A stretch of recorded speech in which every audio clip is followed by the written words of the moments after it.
아멘. 우리 오늘은요, 하나님 아버지께 영광을 돌리는 삶이라고 하는 제목으로 우리 주님이 은혜 나누기를 원합니다. 우리 이번 주 외울 말씀, 묵상 말씀 5절입니다. 우리 합심하여 함께 합독합니다. 5절 말씀. 괜찮아요? 우리 함께 한 목소리로 읽겠습니다. 시작. 너희 안에 이 마음을 품으라. 곧 그리스도 예수의 마음이니. Your attitude should be the same as that of Christ Jesus. 아멘. 코로나 바이러스 백신 이야기가 끊이지 않습니다.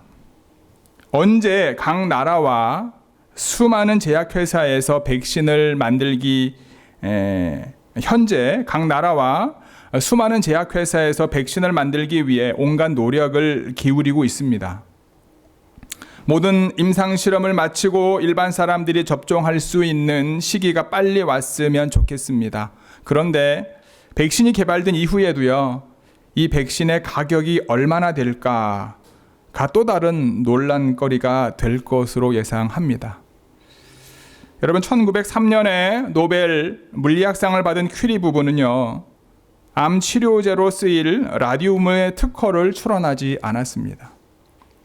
만약 그들이 특허를 출원했다면 궁핍한 연구와 생활에 도움이 되었을 것입니다. 하지만 특허를 통해 돈을 버는 것이 그들의 목적이 아니었습니다. 그들은 제조법을 많은 사람들에게 알려주어 한 명의 환자라도 더 구하는 것이 그들의 염원이었고요. 그들은 노벨 물리학상 상금의 일부를 경제적 도움을 주었던 가족과 친지들에게 돌려줄 수 있었습니다.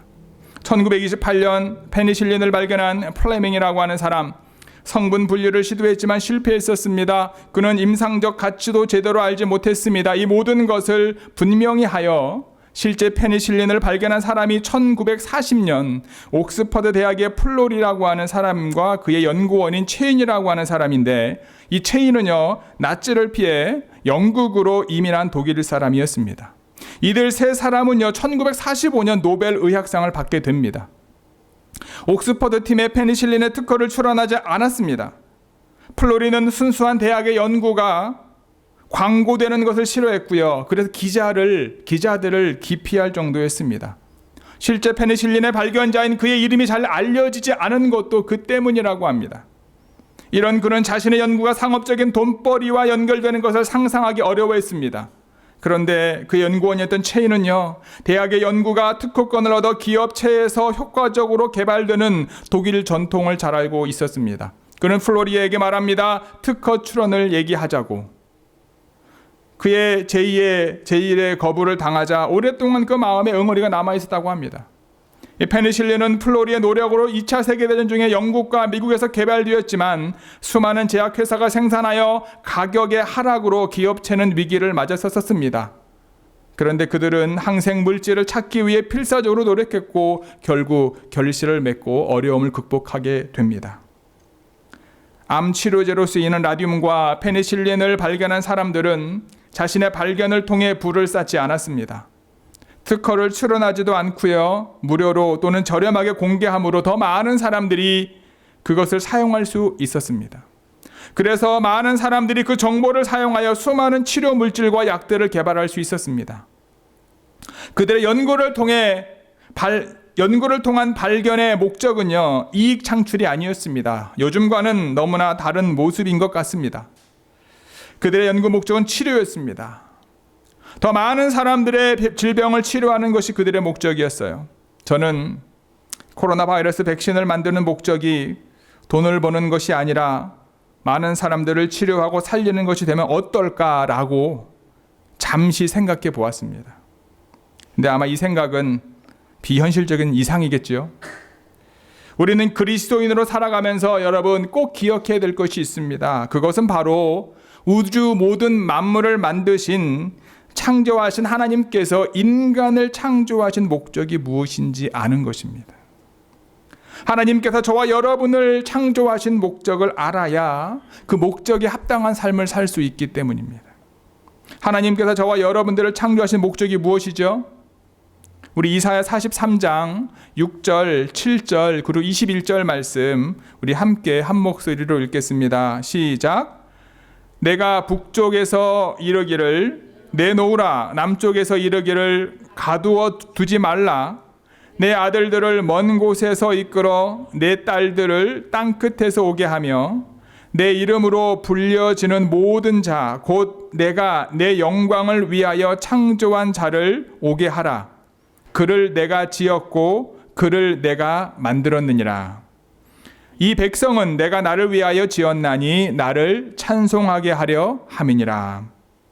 I will say to the north, give them up, and to the south, do not hold them back. Bring my sons from afar, and my daughters from the ends of the earth. Everyone who is called by my name, whom I created for my glory, whom I formed and made. The people I formed for myself may proclaim my praise. 아멘.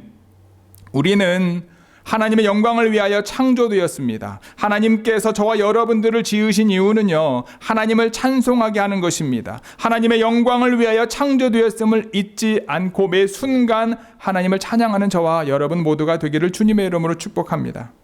오늘은 주어진 본문을 통해 하나님 아버지께 영광을 돌리는 삶이라고 하는 제목으로 하나님의 말씀을 나누기를 원하는데요. 하나님 아버지께 영광을 돌리는 삶을 살기 위해 첫 번째요, 우리는 하나가 되어야 합니다. 본문 1절 2절입니다. 같이 읽겠습니다. 1절 2절 말씀입니다. 그러므로 그리스도 안에 무슨 권면이나 사랑의 무슨 위로나 성령의 무슨 교제나 긍휼이나 자비가 있거든 마음을 같이하여 같은 사랑을 가지고 뜻을 합하여 한 마음을 품어. If you have any encouragement from being united with Christ, if any comfort from His love, if any fellowship with the Spirit, if any tenderness and compassion, then make my joy complete by being like-minded, having the same love, being one in spirit and purpose. 아멘.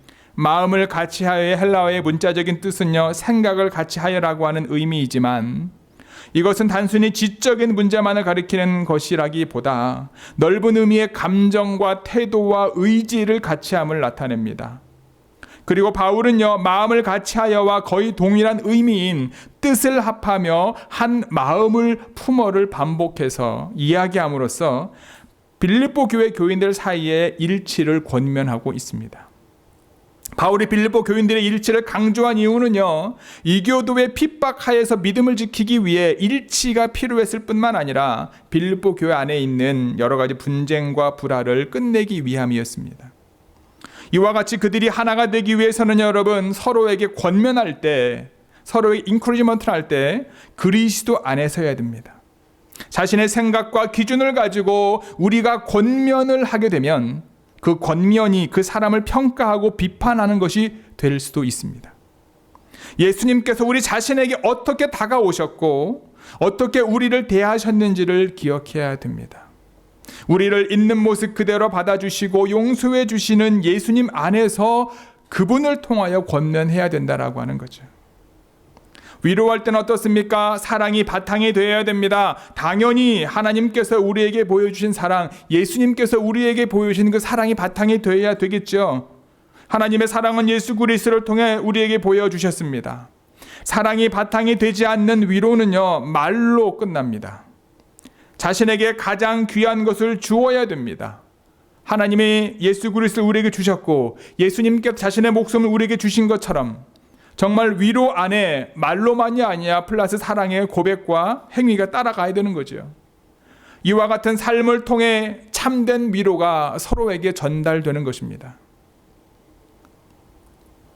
교제와 긍휼과 자비는요, 어떻습니까? 성령으로 해야 됩니다. 신앙 공동체 안에서 교제의 목적을 우리는 잊어서는 안 됩니다. 제가 아는 어떤 목사님은 교회 안에서 사조직을 만들지 않는다고 합니다. 여기서 말하는 사조직이라 하면요, 교회 안에서 여러 동호회를 말하는 거예요. 그 이유는 이 사조직 때문에 교회 안에서 문제가 생기는 것을 경험했기 때문이라고 하십니다. 교회 안에서 모든 모임의 목적은요, 그 모임을 통하여 하나님께 영광을 돌리는 것이어야 하고 교회를 건강히 세우는 것이어야 하지만 오히려 그 목적과 다르게 활용되기 때문이다라는 거죠. 교회 안에서 모든 교제는요, 성령으로 해야 될 줄 믿습니다. 긍휼과 자비도 마찬가지입니다. 왼손이 하는 것을 오른손이 모르게 섬길 때 섬기는 이는 교만하지 않게 되고 섬김을 받는 이는 상처를 받지 않게 됩니다. 성령으로 우리가 모든 교제권이 형성이 되고 성령으로 서로 긍휼과 자비를 나누어 주고 섬길 수 있는 저와 여러분 모두가 되기를 주님의 이름으로 간절히 축복합니다. 좋은 교회 성도 여러분, 그리스도 안에서 권면하고 하나님의 사랑으로 위로하고 성령의 교제권 안에 있으므로 이 모든 삶을 통하여 하나님께 영광 돌리는 저와 여러분 모두가 되기를 주님의 이름으로 축복합니다. 하나님 아버지께 영광을 돌리는 삶을 살기 위해 두 번째는요, 우리는 자신보다 남을 낮게 여겨야 됩니다. 이게 낮게가 아니고요, 이제 나보다 더 높게 여기는 거예요. 우리 3절 4절 같이 읽어볼까요? 3절 4절입니다. 시작. 아무 일에든지 다툼이나 허영으로 하지 말고 오직 겸손한 마음으로 각각 자기보다 남을 낮게 여기고 각각 자기 일을 돌볼 뿐더러 또한 각각 다른 사람들의 일을 돌보아 나의 기쁨을 충만하게 하라. Do nothing out of selfish ambition or vain conceit, but in humility consider others better than yourselves.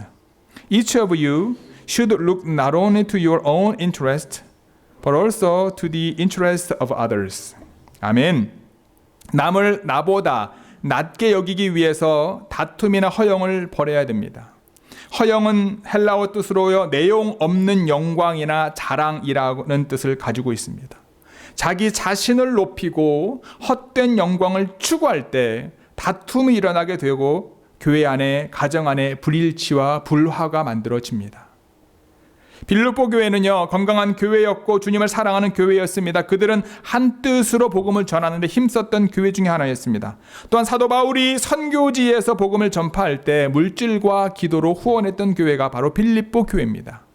그런데 이 빌립보 교회의 마음이 하나가 되지 못하는 문제가 발생을 하게 됩니다.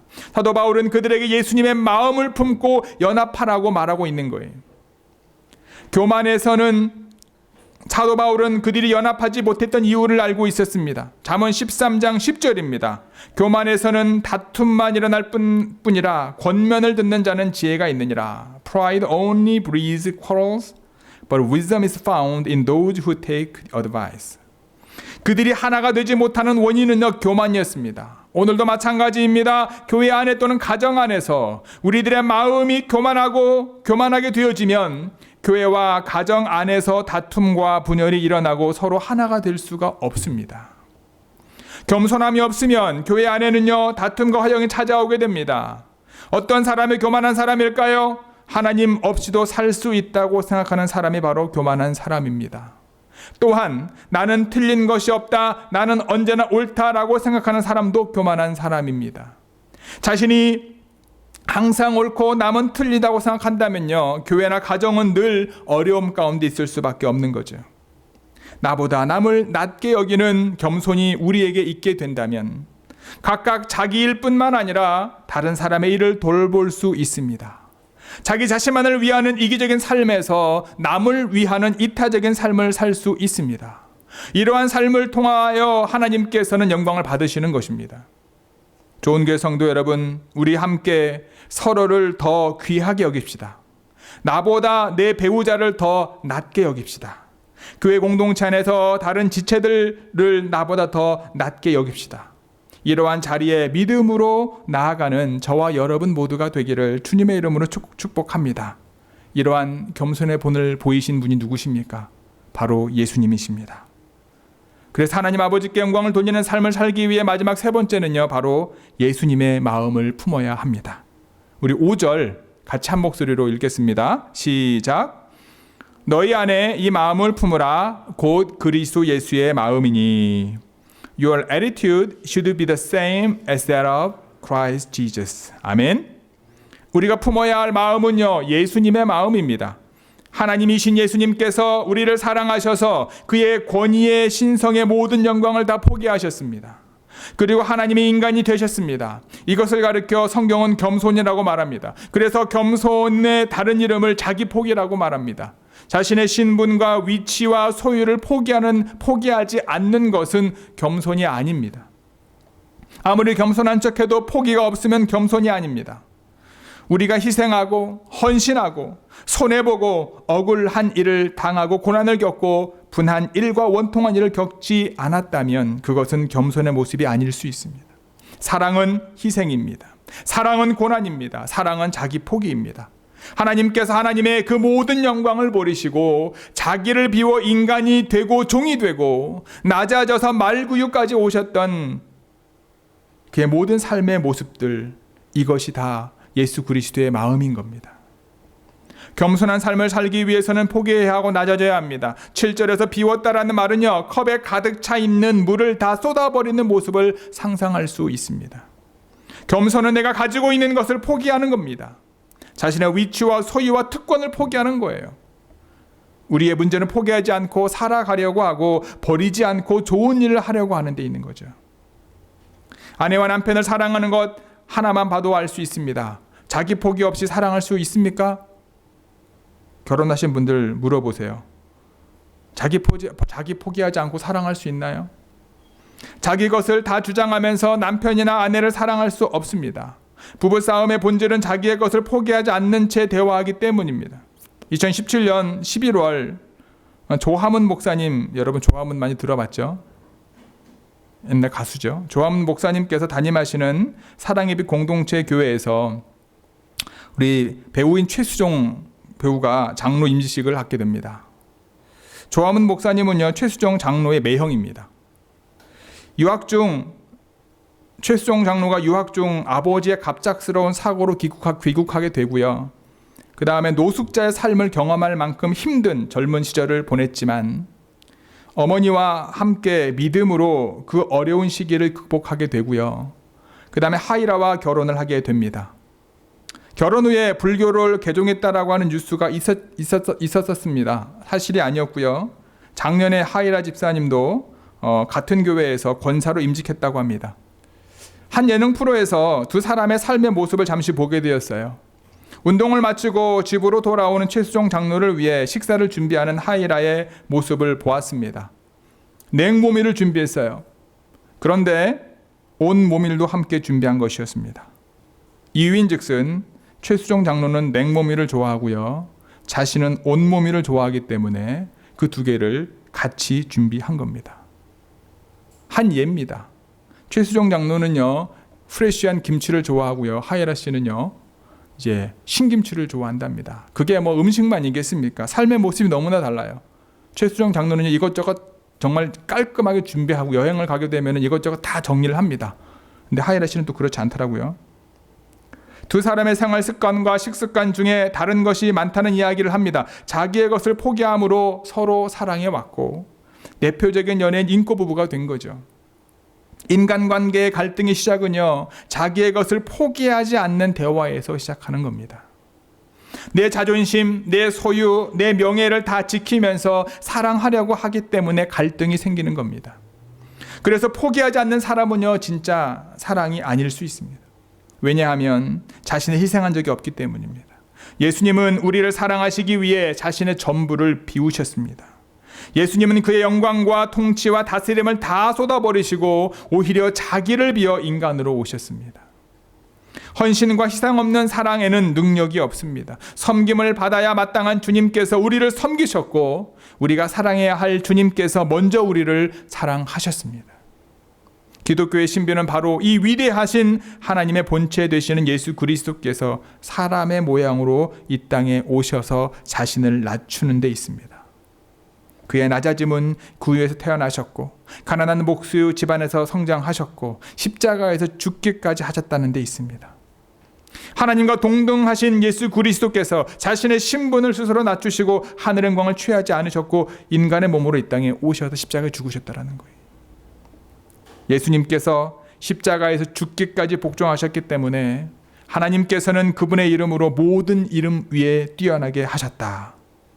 하나님께서는 하늘에 있는 자들과 땅에 있는 자들과 땅 아래에 있는 모든 자들이 예수님의 이름 앞에 그들의 무릎을 꿇게 하셨다. 뿐만 아니라 모든 입으로 예수 그리스도를 주라 시인하게 하셨다. 예수님의 십자가의 죽으심으로 인해 하나님 아버지께서는 영광을 받으셨다라는 거예요. 또한 그 사건을 통해 예수 그리스도를 주라 시인하는 모든 사람들을 통해 하나님 아버지께서는 영광을 받으셨다. 이것이 바로 그리스도의 신비다. 이번 주 수요일부터 한국은 추석 연휴가 시작된다고 합니다. 우리가 미국에 살다 보니까요, 그렇게 크게 다가오지 않지요. 코로나 바이러스는요, 한국의 추석 풍경도 바꾸어 놓았다고 합니다. 어느 마을에는요, 불효자는 웁니다라고 하는 걸 패러디해 가지고요, 불효자는 웁니다, 옵니다. 불효자는 옵니다. 불효자는 웁니다는 이제 우는 거잖아요. 불효자는 옵니다. 무슨 말이에요? 효자는 명절 때 집에 오지 말라는 거잖아요. 그냥 집에 있으라는 거잖아요. 그래서 어느 마을에는 불효자는 옵니다라고 하는 현수막이 붙어 있다고 합니다. 올해는 코로나 바이러스 확산 방지를 위해서 고향을 방문하지 않는 게 효도라는 거죠. 이번 주간에 꼭 한국에 계시는 여러분들 부모님께 전화를 드리시기 바랍니다. 우리는 큰 명절마다 추모 예식을 합니다. 추모 예식에서 가장 중요한 것은요, 떠나신 분들의 삶을 비추어 자신의 삶을 돌아보는 거죠. 그 과정을 통해 우리의 소망이 하나님 나라에 있는지, 그리고 하나님께 영광을 돌리는 삶을 살고 있는지를 점검해 보아야 할 것입니다. 우리는 예수님의 마음을 품고 그분께서 걸어가셨던 그 길을 걸어갈 수 있어야 할 것입니다. 그 길에 저와 여러분들이 함께 하기를 원합니다. 그분께서는 자신을 비우셨어요. 자신의 삶 속에서 무엇인가를 채우려고 애를 쓰지 않으셨습니다. 늘 하나님 앞에서 하나님과의 친밀감을 방해하는 모든 것들을 내려놓으셨고, 그 자리에 그분께서 그 땅에 오신 하나님의 소원을 이루신 겁니다. 그리고 자기를 낮추시고 죽기까지 하나님의 뜻에 복종하신 겁니다. 그리스도인은 하나님의 나라의 비전을 바라보고 사는 사람들입니다. 하나님의 나라는 예수님의 마음을 선택의 기준으로 삼는 사람들을 말합니다. 그 선택들이 쌓여서 일상에서 하나님의 나라를 맛보는 놀라운 은혜가 저와 여러분들에게 주어집니다. 여러분들의 이러한 순종으로 하나님께서는 영광을 받으실 것이고, 여러분들의 삶을 통해 여러분들의 주변의 사람들이 그들의 입술을 통해 예수 그리스도가 주라 시인하는 놀라운 은혜가, 역사가 임하고, 그 과정을 통하여 하나님께서는 영광 받으시는 줄 믿습니다. 이러한 자리에 믿음으로 나아가는 우리 좋은교회 모든 성도 여러분들이 되시기를 주님의 이름으로 간절히 축복하고 기도합니다. 아멘. 우리 함께 기도하시겠습니다. 오늘 말씀을 기억하시면서 여러분, 우리 기도하기를 원하는데요. 하나님, 바울이 고백한 것처럼 먹든지 마시든지 주님의 영광을 위해서 우리가 할 수 있도록 늘 끼어있게 하여 주옵소서. 하나님, 가정이나 교회나 내가 몸담고 있는 공동체 안에서 하나 될 수 있도록, 그 하나됨의 자리에 우리가 나아갈 수 있도록, 뿐만 아니라 아버지 하나님, 우리 안에 그리스도의 마음을 주셔서 나보다 남을 귀하게 여기고 낮게 여김으로 그 모든 우리의 삶을 통하여 하나님께만 영광 돌릴 수 있게 하여 주옵소서. 그리고 우리 주변의 사람들이 우리가 그러한 삶을 살아갈 때 그들의 입술을 통하여 예수 그리스도를 주라 시인하는 놀라운 역사가 일어나게 하여 주옵소서. 오늘도 이번 한 주간도 그러한 하나님의 일 가운데 저희들을 사용하여 주옵소서. 각자가 주님 앞에 기도하며 나아가길 원합니다. 함께 기도하시겠습니다. 아버지 하나님, 감사합니다. 우리 안에 주의 은혜를 주시고 오늘도 말씀 가운데 불러주셔서 감사합니다. 다시 한번 우리 마음 가운데 주의 말씀을 새겨 주옵소서. 아버지 하나님,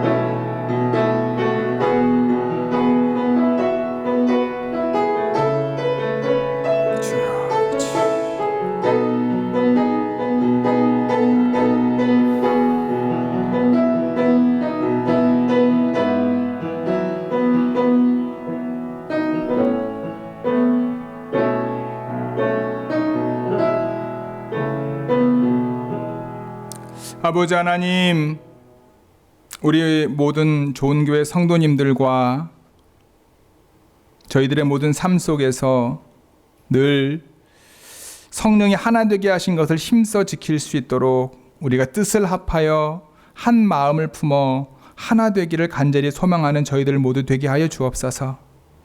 주님, 주님의 마음을 품기를 원합니다. 겸손의 본을 보이신 주님의 마음을 품고 나보다 내 옆에 있는 지체를 더 귀하게 여길 수 있도록 우리들 마음속에 믿음을 주시고 하나님이 원하시는 거룩함을 이루어가는 저희들 모두 되게 하여 주옵소서. 이 모든 과정을 통하여 하나님께만 영광 돌리는 저희들이 되게 하여 주시고 저희들의 이러한 삶을 보고 느낀 주변의 사람들이 예수 그리스도를 주라 시인하는 놀라운 하나님의 역사가 일어나게 하시며 그 모든 과정을 통하여 오로지 하나님만 영광받아 주옵소서. 우리 좋은 교회와 좋은 교회에 속해 있는 가정들과 하나님의 거룩한 자녀들이 늘 하나님께만 영광 돌리는 삶을 살기를 원합니다. 바울이 고백한 것처럼 먹든지 마시든지 늘 주의 은혜 잊지 않게 하시고 주님만 바라보는 저희들의 고백이 되게 하여 주옵소서. 이번 한 주간도 주님께서 저희들과 함께 하실 줄 믿습니다. 오늘 주신 말씀의 은혜와 말씀의 능력으로 승리하는 저희들 모두 되게 하여 주옵소서. 이 모든 말씀 우리 주 예수 그리스도의 이름으로 기도드려 싸움나이다. 아멘.